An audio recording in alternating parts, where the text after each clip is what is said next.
Tardes, mi nombre es Chiset Oriana Sánchez Franco, estudiante de la Universidad Bicentenaria de Aragua, Núcleo Táchira, estudiante en la Facultad de Psicología. Hoy, dentro de la materia de psicopatología, abarcaremos distintos temas como lo son la salud mental, el criterio de normalidad y anormalidad, el uso de los manuales del DSM-5, el CIE-10. La salud mental, el significado de este es sentirnos bien, y si no hay salud mental, no hay salud, ya que es el principal motor del ser humano. Mediante el siguiente trabajo conoceremos a profundidad la salud mental, la normalidad y los diferentes enfoques en los que nos basamos para dar dicho concepto, así como de anormalidad. Veremos las variables culturales, socioeconómicas y desde el punto de vista psicológico. Continuando con el análisis y aportando mi opinión personal, hablando del DSM-5, podemos establecer el grado de importancia que tiene dicho manual otorgando así una ayuda indispensable al momento de realizar un diagnóstico o tratamiento, facilitando para su operador una variedad de herramientas que serán usadas al momento de indagar con respecto a los trastornos mentales. Continuando con el CIE-10, en donde encontramos como característica principal un manual el cual adjunta una gran variedad de elementos que nos ayudan a identificar una compleja lista de enfermedades. ¿Qué es salud mental según la OMS? Primero vamos a aclarar qué es la OMS, que es la Organización Mundial de la Salud. La OMS es la autoridad directiva y coordinadora de la acción sanitaria en el sistema de las Naciones Unidas. Es la organización responsable de desempeñar una función de liderazgo en los asuntos sanitarios mundiales, configurar la agenda de las investigaciones en salud, establecer normas, articular opciones de política basadas en la evidencia, prestar apoyo técnico a los países y vigilar las tendencias sanitarias mundiales. La OMS describe la salud mental como un estado de bienestar en el cual el individuo se da cuenta de sus propias aptitudes y puede afrontar las presiones normales de la vida. Puede trabajar productiva y fructíferamente y es capaz de hacer una contribución a su comunidad. En este sentido positivo, la salud mental es la base para el bienestar y funcionamiento efectivo de un individuo y una comunidad. Este concepto medular de la salud mental es consistente con su interpretación amplia y la variedad en las diferentes culturas.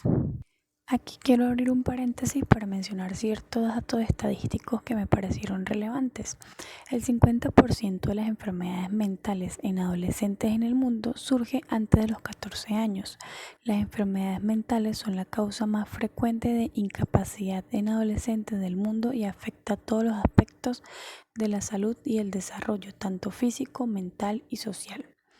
La depresión ocupa el tercer lugar en las enfermedades más comunes en la población del mundo. El suicidio es la segunda causa de muerte en jóvenes de 14 a 28 años y 800.000 personas mueren mundialmente al año por causa de esta, ya que no se toman en cuenta los signos, no se toman en cuenta las cosas que los adolescentes, que las personas van diciendo o haciendo antes de llegar a tal acto. Continuando con nuestra exposición, vamos a hablar sobre la normalidad. La normalidad se puede definir en términos generales que es una situación que se adecúa a las normas o características habituales. Asimismo, hay muchas variables en torno a esta definición, ya que la cultura, el ambiente y los valores son de vital importancia para este concepto, ya que, por ejemplo, para las personas que vivimos en Latinoamérica, no vemos de la misma manera los rituales o religiones que en otras partes del mundo, lugar donde esas costumbres sí se consideran dentro del paradigma de lo normal. Todo esto solo tocando el punto del ambiente y la cultura. De manera psicológica, la normalidad se define que cuando el comportamiento está dentro de los límites normales y cuando no se observa psicopatología, que es decir, la ausencia de signos y síntomas. Por lo tanto, hay un estado funcional razonable con bienestar subjetivo. Cuando el propio individuo hace una valoración positiva sobre su estado de salud con una adaptación entendida como la acción recíproca entre el individuo y el medio en el que él vive. La normalidad según ciertos autores. Para Sigmund Freud, la normalidad es una ficción ideal. Para esta concepción, la normalidad es imposible de alcanzar y todos los seres humanos somos anormales y patológicos según en algún sentido. Klein señala que viene determinada por la fortaleza del carácter, la capacidad de enfrentarse a conflictos emocionales para experimentar placer sin conflicto y para el amor. Según Erickson, es la capacidad de saber manejar los distintos periodos de la vida. Para Kubi, consiste en la capacidad de aprender de la experiencia, de ser flexible y adaptarse a los cambios del entorno. Alder estima la normalidad y salud mental de una persona, cree que está relacionada con su capacidad de desarrollar sentimientos sociales y ser productivo. Money Curley plantea que es la capacidad para conseguir la introspección psicológica. Existen muchos otros planteamientos de normalidad, dentro de los que pueden mencionarse los de Offer y Shapchin, los cuales describen 4 perspectivas de la misma, como salud, como utopía, como promedio y como proceso. La normalidad como salud es un comportamiento que está dentro de los límites de la normalidad, cuando no se observa psicopatología o síntomas, signos indicativos de alguna de ellas. La normal como utopía consiste en la mezcla armoniosa y perfecta de los distintos elementos del aparato mental que permite un funcionamiento óptimo. Y por último, la normalidad como promedio es el rango medio de comportamiento, mientras que ambos extremos son desviaciones, por lo que tiene una personalidad normal, quien reúne características frecuentes en la mayoría de los integrantes de un medio sociocultural. Y la normalidad como proceso, el individuo normal debe ser capaz de manejar los distintos periodos de su vida acorde a lo esperable para la etapa del ciclo vital que atraviesa. Criterios de normalidad y anormalidad. La normalidad es una forma de ver las cosas, de valorar los hechos y acontecimientos. Criterios básicos para el concepto de normalidad serían el criterio estadístico. La persona promedio, por sus características, se aproxima a la medida aritmética de las características al que pertenece. Es decir, si un individuo tiene una conducta semejante a las conductas mayoristas de su comunidad, es normal. Es decir, que está como adaptado. Aquellos que se alejan del promedio son considerados anormales. Criterio normativo. Considera como persona normal a la que se asemeja a un modelo de perfección humana que reúne las características deseables, o mejor dicho, ideales, de acuerdo con un sistema de valores imperante. Criterio mixto. Capacidad de las personas para adaptarse al medio social, que vendría siendo el criterio estadístico, y lograr la satisfacción para sí y sus semejantes dentro del criterio normativo.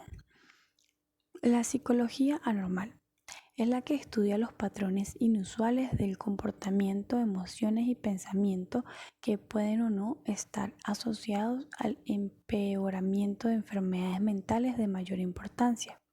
Criterios de normalidad y anormalidad específicos. Hay 5 criterios específicos que se manejan de forma conjunta, no son independientes entre sí. Está eficacia del funcionamiento psicológico. Datos experimentales y clínicos confirman la severidad del déficit psicológico y la psicopatología correlacionan de forma positiva. Cuanto más grave o intenso es el deterioro psicológico, más grave es la psicopatología. Las funciones psicológicas que se evalúan son las inherentes al ser humano, es decir, son la atención, la percepción, razonamiento, aprendizaje, memoria, comunicación y la afectividad, básicamente. Desde este punto de vista, personas con un trastorno mental no significan que carezcan de la capacidad de pensar, sino que está deteriorada esa capacidad solamente.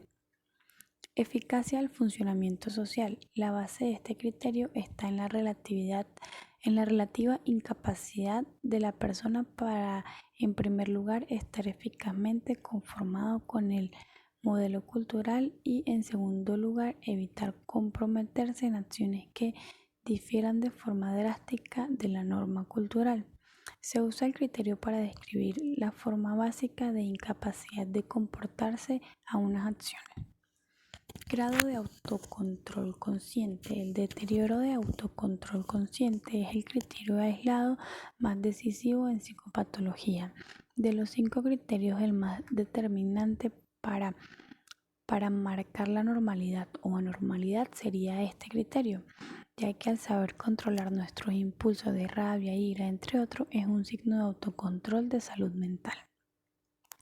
Evaluación social. La presencia y severidad de un funcionamiento psicosocial defectuoso e incontrolado puede advertirse en primer lugar por la observación directa de la conducta del sujeto, en segundo lugar por los datos que nos proporcionan y en tercer lugar por los informes y entrevistas y la historia del caso. La función evaluativo que se centra en 3 interrogantes fundamentales que son: si los datos que disponemos indican una alteración o deterioro del funcionamiento psicosocial. Si es la disfunción tan severa que se desorganiza de forma significativa el ajuste social o personal de la persona. Y 3, si puede aplicarse este trastorno a la conducta mediante una aplicación natural. Evaluación personal. En los desórdenes modernos en los cuales los déficits psicológicos no son discernibles y si el ajuste social es adecuado, estos casos el sufrimiento interno de la persona es el principal indicador de un problema psicológico.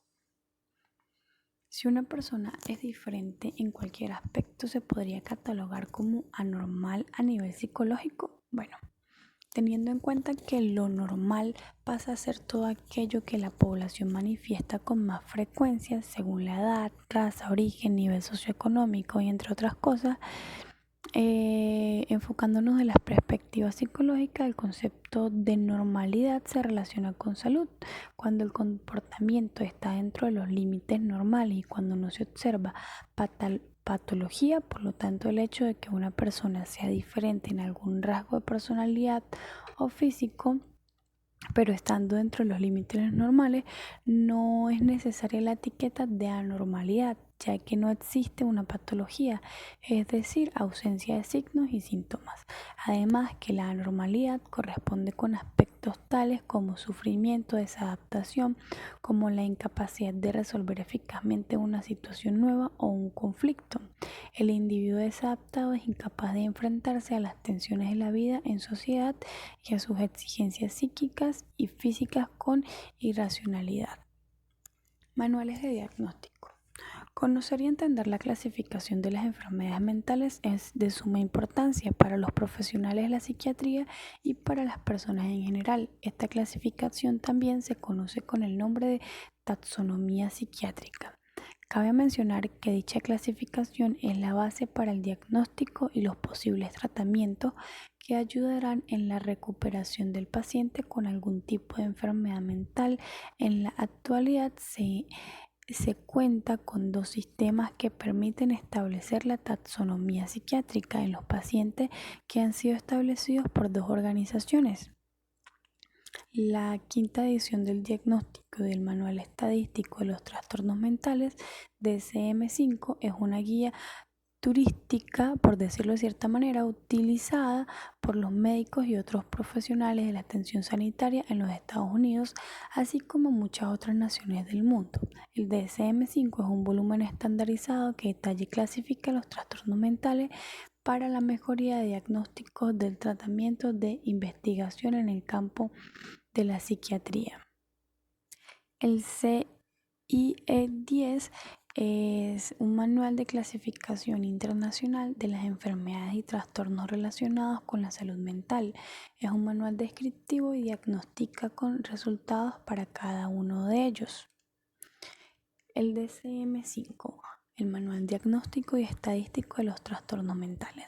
Su autor, la Asociación Psiquiátrica Americana, publicó el Manual de Diagnóstico Psiquiátrico, el DSM-5, el cual fue el resultado de más de una década de investigación con 13 grupos de trabajo, 6 grupos de estudio y más de 500 profesionales practicando en cada uno de los mismos.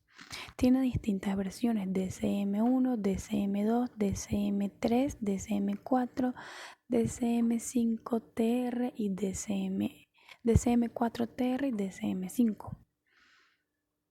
Está constituido por diferentes partes que son las características diagnósticas, las características que soportan el diagnóstico, subtipos de especificadores, prevalencia, desarrollo y curso, factores de riesgo y pronóstico, medidas diagnósticas, consecuencias funcionales, factores culturales y de género, diagnóstico diferencial, procedimiento de registro. Descripción del trastorno. En el DSM-5 se describe el trastorno en la clasificación del DSM-5, el trastorno se describe de la siguiente manera. El verde, como se ve en la imagen, indica el código del CIE9-MC. El amarillo indica el código del CIE10-MC.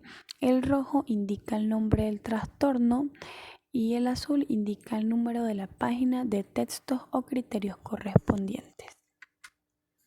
CI10, Clasificación Internacional de las Enfermedades y Trastornos Relacionados con la Salud Mental. Autor: la lista CIE10 tiene su origen en la lista de causas de muerte, cuya primera edición la realizó el Instituto Internacional de Estadística en 1893. La OMS se hizo cargo de la misma en 1948, en la sexta edición, la primera en incluir también causas de morbilidad.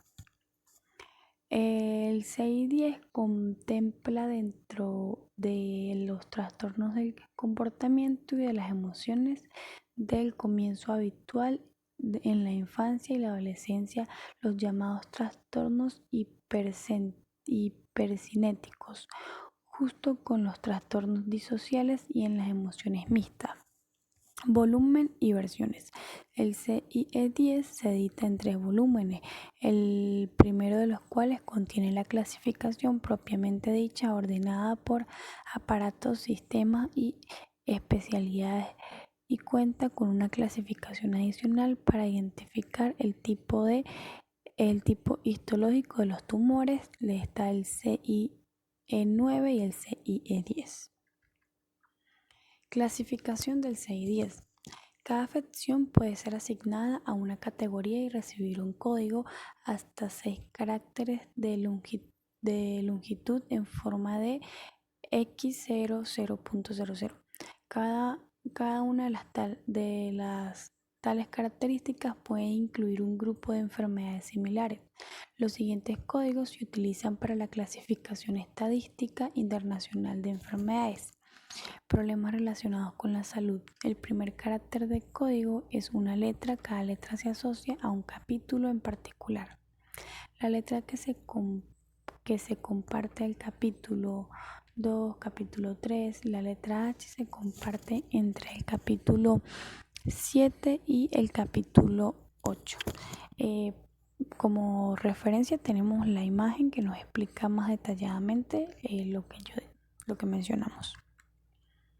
Diferencias entre los manuales.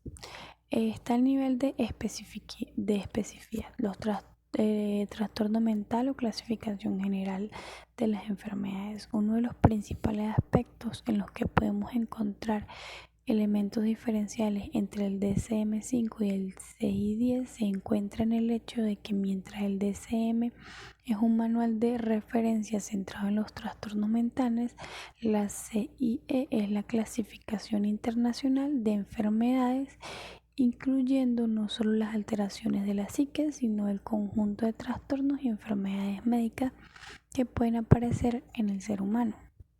También tienen diferentes objetivos, aunque ambos se orientan al diagnóstico, mientras que el DCM tiene como objetivo una descripción sistemática y precisa de los criterios diagnósticos y características propias de un trastorno. La CIE se orienta más a realizar un registro y análisis de las características presentantes del trastorno. A modo de conclusión, hay que destacar la salud mental en el ser humano, ya que es muy importante como cada punto que se trató. Al igual estar normales o anormales, esto también influye en nuestra salud mental, y estar normal es un implemento o el conjunto de sentirnos bien, y anormal es cuando tenemos algún déficit o algo a nuestro nivel cognitivo o perceptivo e inmunológico. Con la investigación realizada podemos decir que la normalidad y la normalidad desde un punto social es un tanto subjetiva, pero desde un punto psicológico tiene sus limitaciones y características para dar el concepto de las mismas.